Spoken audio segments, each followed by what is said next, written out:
जय माता दी। मेरे सभी प्यारे दोस्तों, मैं लक्ष्मी शर्मा बड़ों को चरण स्पर्श, छोटों को प्यार और बराबर वालों को दिल से नमस्कार करती हूँ।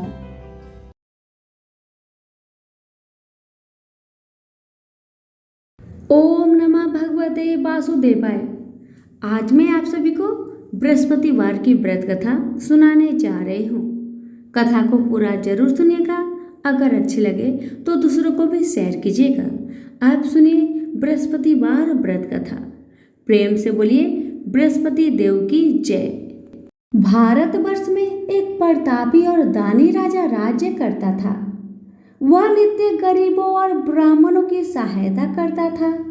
यह बात उसकी रानी को अच्छी नहीं लगती थी। वह ना ही गरीबों को दान देती, ना ही भगवान का पूजा करती थी और राजा को भी दान देने से मना किया करती थी। एक दिन राजा शिकार खेलने वन को गए हुए थे, तो रानी महल में अकेली थी। उसी समय बृहस्पति देव साधु का भेष में राजा के महल में भिक्षा लेने के लिए गए और भिक्षा मांगी। रानी ने भिक्षा देने से इनकार किया और कहा, हे साधु महाराज, मैं तो दान पुण्य से तंग आ गई हूँ। मेरा पति सारा धन लुटाते रहते हैं। मेरी इच्छा है कि हमारा धन नष्ट हो जाए, फिर ना रहेगा बांस, ना बजेगी बांसुरी। रानी की बातें सुन साधु महाराज ने कहा, देवी, तुम तो बड़ी विचित्र हो। धन संतान तो सभी चाहते हैं, पुत्र और लक्ष्मी तो पापी के घर भी होने चाहिए। यदि तुम्हारे पास अधिक धन है तो भूखों को भोजन दो, प्यासों के लिए प्याऊ बनवाओ, मुसाफिरों के लिए धर्मशाला खुलवाओ। जो निर्धन अपनी कुंवारी कन्याओं का विवाह नहीं कर सकते, उनका विवाह करा दो। ऐसे और कई काम हैं जिनके करने से तुम्हारा यश लोक परलोक में भी फैलेगा। परंतु रानी पर उपदेश का कोई प्रभाव ना पड़ा। वह बोली, महाराज, आप मुझे कुछ ना समझाए। मैं ऐसा धन नहीं चाहती जो हर जगह बांटती फिरूं। साधु महाराज ने उत्तर दिया, यदि तुम्हारी ऐसी इच्छा है तो तथास्तु। तुम ऐसा करना कि बृहस्पतिवार को घर लिपकर पीली मिट्टी से अपना सिर धोकर स्नान करना, भट्टी चढ़ाकर कपड़े धोना। ऐसा करने से आपका सारा धन नष्ट हो जाएगा। इतना कहकर वह साधु महाराज वहां से आलोप हो गए। साधु के अनुसार कई बातों को पूरा करते हुए रानी को केवल 3 ही बृहस्पतिवार बीते थे कि उसकी समस्त धन संपत्ति नष्ट हो गई। भोजन के लिए राजा का परिवार तरसने लगा। तब एक दिन राजा ने रानी से बोला कि हे रानी, तुम यहीं रहो, मैं दूसरे देश को जाता हूँ, क्योंकि यहाँ पर सभी लोग मुझे पहचानते हैं, इसलिए मैं यहाँ कोई छोटा काम नहीं कर सकता। ऐसा कहकर राजा परदेश चला गया। वहाँ वह जंगल से लकड़ी काट कर लाता और शहर में बेचा करता था। इस तरह वह अपना जीवन व्यतीत करने लगा। उधर राजा के परदेश जाते ही रानी और दासी दुखी रहने लगी। एक बार जब रानी और दासी को 7 दिन तक बिना भोजन के रहना पड़ा, तो रानी ने अपनी दासी से कहा, हे दासी, पास के ही नगर में मेरी बहन रहती है। वह बड़ी धनवान है। तू उसके पास जा और कुछ लेकर आ, ताकि थोड़ी बहुत गुजर बसर हो जाए। दासी रानी की बहन के पास गई। उस दिन गुरुवार था और रानी की बहन उस समय बृहस्पतिवार व्रत कथा सुन रही थी। दासी ने रानी की बहन को अपनी रानी का संदेश दिया, लेकिन रानी की बड़ी बहन ने कोई उत्तर नहीं दिया। जब दासी को रानी की बहन से कोई उत्तर नहीं मिला, तो वह बहुत दुखी हुई और उसे क्रोध भी आया। दासी ने वापस आकर रानी को सारी बात बता दी। सुनकर रानी ने अपने भाग्य को कोसा। उधर रानी की बहन ने सोचा कि मेरी बहन की दासी आई थी, परंतु मैं उससे नहीं बोली, इससे वह बहुत दुखी हुई होगी। कथा सुनकर और पूजन समाप्त करके वह अपनी बहन के घर जल्दी जल्दी गई और कहने लगी, हे बहन, मैं बृहस्पतिवार का व्रत कर रही थी। तुम्हारी दासी मेरे घर में आई थी, परंतु जब तक कथा होती है तब तक ना उठते हैं और ना ही कुछ बोलते हैं, इसलिए मैं नहीं बोल सकी। कहो दासी, क्या बात है? तुम क्यों आई थी हमारे घर? रानी बोली, बहन तुमसे क्या छिपाए, हमारे घर में खाने तक को अनाज नहीं था। ऐसा कहते कहते रानी की आंखें भर आई। उसने दासी समेत पिछले 7 दिनों से भूखे रहने तक की बात अपनी बहन को बताई। रानी की बहन बोली, देखो बहन, भगवान बृहस्पति देव सबकी मनोकामना को पूर्ण करते हैं। देखो, शायद तुम्हारे घर में अनाज रखा हो। पहले तो रानी को विश्वास नहीं हुआ, पर बहन के आग्रह करने पर उसने अपनी दासी को अंदर भेजा तो उसे सचमुच अनाज से भरा एक घड़ा मिल गया। यह देखकर दासी को बड़ी हैरानी हुई। दासी रानी से कहने लगी, हे रानी, जब हमको भोजन नहीं मिलता तो हम व्रत ही तो करते हैं, इसलिए क्यों ना इनसे व्रत और कथा की विधि पूछ ली जाए ताकि हम भी व्रत कर सके। तब रानी अपने बहन से बृहस्पतिवार व्रत के बारे में पूछने लगी तो उसकी बहन ने बताया, बृहस्पतिवार के व्रत में चने की दाल और मुनक्का से विष्णु भगवान का केले की जड़ में पूजन करें तथा दीपक जलाएं, व्रत कथा सुने और पीला भोजन ही करें। इससे बृहस्पति देव प्रसन्न होते हैं। व्रत और पूजन विधि बताकर रानी की बहन अपने घर को लौट आई। 7 दिन के बाद जब गुरुवार आया तो रानी और दासी ने व्रत रखा। घुड़सार में जाकर चना और गुड़ लेकर आई, फिर उसके केले के जड़ में तथा विष्णु भगवान का पूजन किया। अब पीला भोजन कहाँ से आए, इस बात को लेकर दोनों बहुत दुखी थे। चूंकि उन्होंने व्रत रखा था, इसलिए बृहस्पति देव उनसे प्रसन्न थे। इसलिए वे एक साधारण व्यक्ति का रूप धारण कर 2 थालों में सुंदर पीला भोजन दासी को दे दिए। भोजन पाकर दासी प्रसन्न हुई और फिर रानी के साथ मिलकर भोजन ग्रहण किया। उसके बाद वे सभी गुरुवार को व्रत और पूजन करने लगी। बृहस्पति भगवान की कृपा से उनके पास फिर से धन संपत्ति आ गई, परंतु रानी फिर से पहले की तरह आलस्य करने लगी। तब दासी बोली, देखो रानी, तुम पहले भी इस प्रकार आलस्य करती थी। तुम्हें धन रखने में कष्ट होता था, इस कारण सभी धन नष्ट हो गया, और जब भगवान बृहस्पति देव की कृपा से धन मिला है तो तुम्हें फिर से आलस्य होती है। रानी को समझाती हुई दासी कहती है कि बड़ी मुसीबतों के बाद हमने यह धन पाया है, इसलिए हमें दान पुण्य करना चाहिए, भूखे मनुष्य को भोजन कराना चाहिए और धन को शुभ कार्य में खर्च करना चाहिए, जिससे तुम्हारा कुल का यश बढ़ेगा, स्वर्ग की प्राप्ति होगी और पितर प्रसन्न होंगे। दासी की बात मानकर रानी अपना धन शुभ कार्यों में खर्च करने लगी, जिससे पूरे नगर में उसका यश फैलने लगा। बृहस्पतिवार व्रत कथा के बाद श्रद्धा के साथ आरती की जानी चाहिए। इसके बाद प्रसाद बांटकर उसे ग्रहण करना चाहिए। एक दिन राजा दुखी होकर जंगल में एक पेड़ के नीचे आसन जमाकर बैठ गया। वह अपनी दशा को याद करके व्याकुल होने लगा। बृहस्पतिवार का दिन था। एकाएक उसने देखा कि निर्जन वन में एक साधु प्रकट हुए। वह साधु भेष में स्वयं बृहस्पति भगवान थे। लकड़हारे के सामने आकर बोले, हे लकड़हारे, इस सुनसान जंगल में तू चिंतामग्न क्यों बैठा है?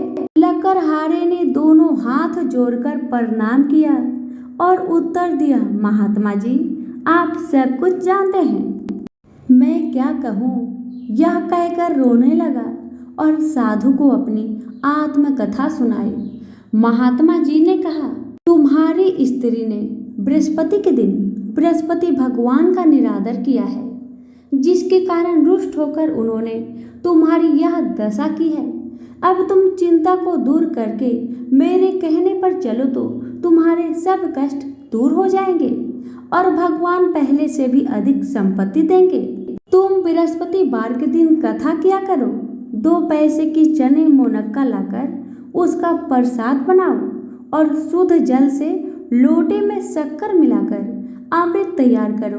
कथा के पश्चात अपने सारे परिवार और सुनने वाले प्रेमियों में अमृत व प्रसाद बांटकर आप भी ग्रहण करो।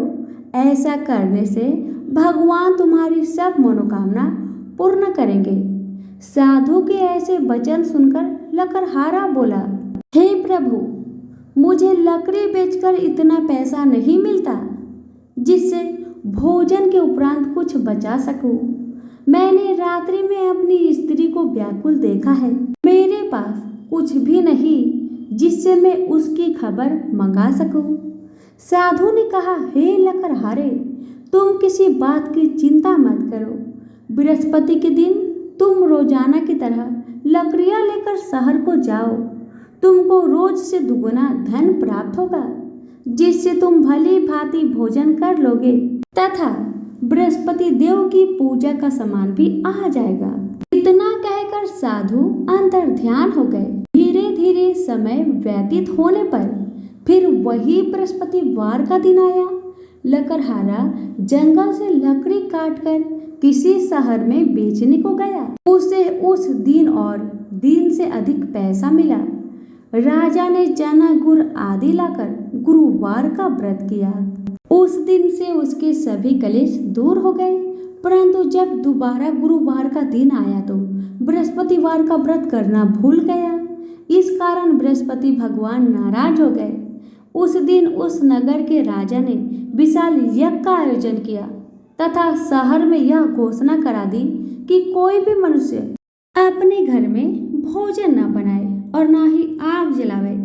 समस्त जनता मेरे यहाँ भोजन करने आए। इस आज्ञा को जो नहीं मानेगा उसे फांसी की सजा दी जाएगी। इस तरह की घोषणा संपूर्ण नगर में करवा दी गई। राजा के आज्ञा अनुसार शहर के सभी लोग भोजन करने गए, लेकिन लकड़हारा कुछ देर से पहुंचा, इसलिए राजा उसको अपने साथ घर लेकर गए और ले जाकर भोजन करा रहे थे तो रानी की दृष्टि उस खूंटी पर पड़ी जिस पर उसका हार लटका हुआ था। वह वहां पर दिखाई नहीं दिया।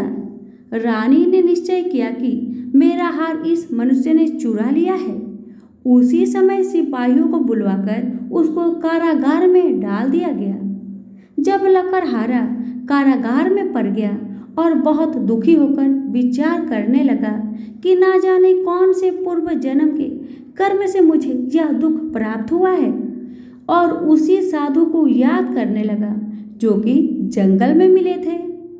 उसी समय तत्काल बृहस्पति देव साधु के रूप में प्रकट हुए और उसकी दशा को देखकर कहने लगे, अरे मूर्ख, तूने बृहस्पति देव की कथा नहीं करी, इस कारण तुझे दुख प्राप्त हुआ है। अब चिंता मत कर, बृहस्पतिवार के दिन कारागार के दरवाजे पर तुम्हें 4 पैसे मिलेंगे। उनसे तू बृहस्पति देव की पूजा करना, तेरे सभी कष्ट दूर हो जाएंगे।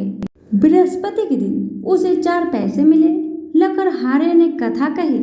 उसी रात्रि को बृहस्पति देव ने उस नगर के राजा को सपने में कहा, हे राजन, तुमने जिस आदमी को कारागार में बंद कर दिया है वह निर्दोष है, वह राजा है, उसे छोड़ देना। रानी का हार उसी खूंटी पर लटका है। अगर तू ऐसा नहीं करेगा तो मैं तेरे राज्य को नष्ट कर दूंगा। इस तरह रात्रि के सपने को देखकर राजा प्रातःकाल उठा और खूंटी पर हार देखकर लकड़हारे को बुलाकर क्षमा मांगी तथा लकड़हारे को योग सुंदर वस्त्र आभूषण देकर विदा कर दिया। बृहस्पति देव की आज्ञा अनुसार लकड़हारा अपने नगर को चल दिया। राजा जब अपने नगर के निकट पहुंचा तो उसे बड़ा आश्चर्य हुआ। नगर में पहले से अधिक बाग, तालाब, कुएं तथा बहुत सी धर्मशाला, मंदिर आदि बन गई है। राजा ने पूछा, यह सब किसका बाग और धर्मशाला है? तब नगर के सब लोग कहने लगे, यह सब रानी और बंदी की है। तो राजा को आश्चर्य हुआ और गुस्सा भी आया। जब रानी ने यह खबर सुनी कि राजा आ रहे हैं तो उन्होंने बांदी से कहा, हे दासी, देख राजा हमको कितनी बुरी हालत में छोड़ के गए थे। हमारी ऐसी हालत देखकर वह कहीं लौट न जाए, इसलिए तू दरवाजे पर खड़ी हो जा। आज्ञा अनुसार दासी दरवाजे पर खड़ी हो गई। राजा आए तो उन्हें अपने साथ लेकर आई। तब राजा ने क्रोध करके अपनी रानी से पूछा कि यह धन तुम्हें कैसे प्राप्त हुआ। तब उन्होंने कहा, हमें यह सब धन बृहस्पति देव के व्रत के प्रभाव से प्राप्त हुआ है। राजा ने निश्चय किया कि 7 रोज बाद तो सभी बृहस्पति देव का पूजन करते हैं, परंतु मैं प्रतिदिन दिन में 3 बार कहानी तथा रोज व्रत किया करूंगा। अब हर समय राजा के दुपट्टे में चने की दाल बंधी रहती तथा दिन में 3 बार कहानी कहता। एक रोज राजा ने विचार किया कि चलो अपनी बहन के यहाँ होकर आते हैं। इस तरह निश्चय कर राजा घोड़े पर सवार होकर अपनी बहन के यहाँ चलने लगा। मार्ग में उसने देखा कि कुछ आदमी एक मुर्दे को लेकर जा रहे हैं। उन्हें रोककर राजा कहने लगा, अरे भाइयों, मेरी बृहस्पतिवार की कथा सुन लो।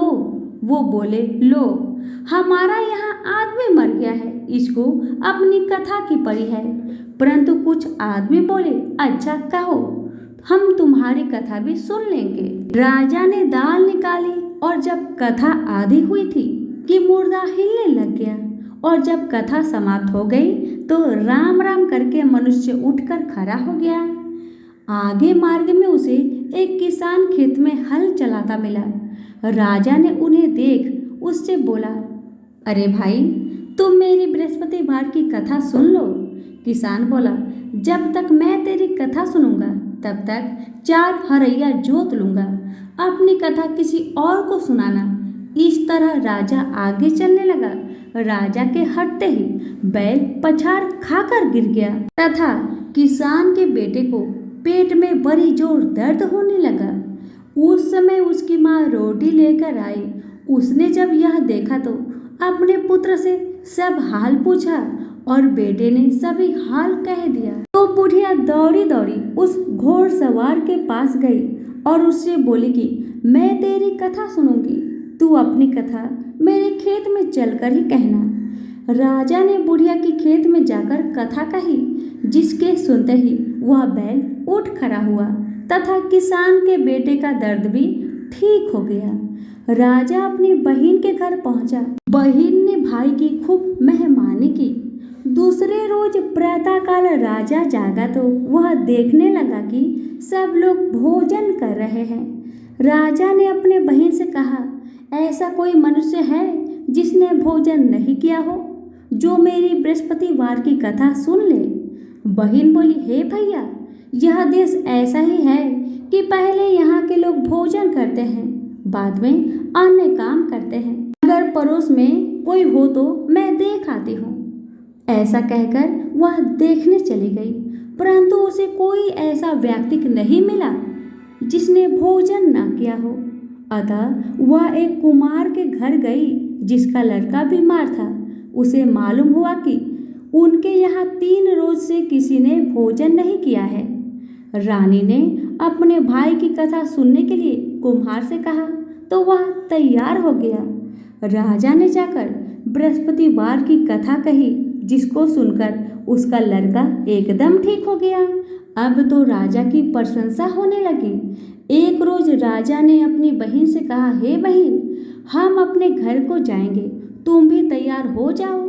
राजा के बहन ने अपनी सास से कहा तो सास ने कहा, हाँ चली जा, परंतु अपने लड़के को मत ले जाना, क्योंकि तेरे भाई के तो कोई औलाद नहीं है। बहन ने अपने भैया से कहा, हे भैया, मैं तो चलूंगी, पर कोई बालक नहीं जाएगा। राजा बोला, जब कोई बालक नहीं चलेगा तब तुम जाकर क्या करोगी? बड़ी दुखी मन से राजा अपने नगर को लौट आया। राजा ने अपनी रानी से कहा, हम निर्वंशी हैं, हमारा मुख देखने का धर्म नहीं है और कुछ भोजन आदि नहीं किया। रानी बोली, हे प्रभु, बृहस्पति देव ने हमें सब कुछ दिया है, आप भरोसा रखें, बृहस्पति देव हमें औलाद जरूर देंगे। उसी रात को बृहस्पति देव ने राजा को सपने में कहा, हे राजा उठ, सभी सोच त्याग दे, तेरी रानी गर्भ से है। राजा की यह बात सुनकर बड़ी खुशी हुई। 9वें महीने में उसके गर्भ से एक सुंदर पुत्र पैदा हुआ। तब राजा बोला, हे रानी, स्त्री बिना भोजन के रह सकते हैं, पर बिना कहे नहीं रह सकते। जब मेरी बहन आए तो तुम उससे कहना मत। रानी ने सुनकर हाँ कर दिया। जब राजा की बहन ने यह शुभ समाचार सुना तो वह बहुत खुश हुई तथा बधाई लेकर अपने भाई के यहाँ आई। राजा की बहन बोली, भाभी, मैं इस प्रकार ना कहती तो तुम्हें औलाद कैसे मिलती। बृहस्पति देव ऐसे ही है, जैसे जिसके मन में कामनाएं हैं सभी को पूर्ण करते हैं। जो सद्भावना पूर्वक बृहस्पतिवार का व्रत करता है एवं कथा पढ़ता अथवा सुनता है, दूसरों को सुनाता है, बृहस्पति देव उसकी सभी मनोकामना पूर्ण करते हैं। प्रेम से बोलिए बृहस्पति भगवान की जय। अब सुनिए बृहस्पति देव की आरती। ओम जय बृहस्पति देवा, जय बृहस्पति देवा, छीनी छीनी भोग लगाऊं, कदली फल मेवा। ओम जय बृहस्पति देवा, तुम पूर्ण परमात्मा, तुम अंतर्यामी, जगत पिता जगदीश्वर, तुम सबके स्वामी। ओम जय बृहस्पति देवा, चरणामृत निज निर्मल, सब पातक हरता, सकल मनोरथ दायक, कृपा भरो भरता। ओम जय बृहस्पति देवा, तन मन धन अर्पण कर, जो जन शरण परे, प्रभु प्रकट तब होकर, आकर द्वार खरे। ओम जय बृहस्पति देवा, दीन दयाल दयानिधि, भक्तन हितकारी, पाप दोष सब हरता, भव बंधन हारी। ओम जय बृहस्पति देवा, सकल मनोरथ दायक, सब संचय तारो, विषय विकार मिटाओ, संतन सुखकारी। ओम जय बृहस्पति देवा, जो कोई आरती तेरी प्रेम सहित गावे, ज्येष्ठानंद बंद सो निश्चय पावे। ओम जय बृहस्पति देवा, ओम जय बृहस्पति देवा। प्रेम से बोलिए बृहस्पति भगवान की जय। कथा अच्छी लगे तो दूसरों को शेयर जरूर करें। धन्यवाद।